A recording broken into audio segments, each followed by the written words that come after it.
ફરી આપણે એક નવો સમ લઈએ 1/4 બ્રેકેટમાં x - 2 is equal two 1/5 બ્રેકેટમાં x - 1.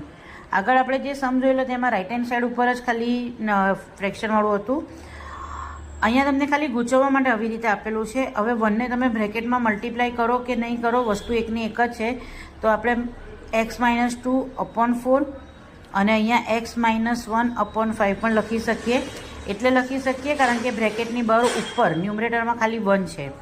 હવે અહીંયાથી મેથડ આવી ગઈ કે અહીંયા આપણે ક્રોસ મલ્ટીપ્લાય કરશું. ક્રોસ મલ્ટિપ્લિકેશનનો મતલબ એટલો થશે કે ડિનોમિનેટર જે હશે બંને બાજુ તે બંને નીકળી જશે. ક્રોસ મલ્ટિપ્લિકેશનમાં 5ને લેફ્ટ હેન્ડ સાઈડ પર ઉપર મલ્ટીપ્લાય કરીશું અને 4ને રાઇટ હેન્ડ સાઈડ પર ઉપર મલ્ટીપ્લાય કરીશું. ધેરફોર 5 ડાયરેક્ટ મલ્ટીપ્લાય નથી કરવાનું, એને બ્રેકેટમાં લખવાનું છે. ઇક્વલ ટુની સાઇન 4 બ્રેકેટમાં x - 1. આ બધા સ્ટેપ છે તે બને એટલા તમારે છૂટા લખવાના, તો જ તમને ખ્યાલ આવશે.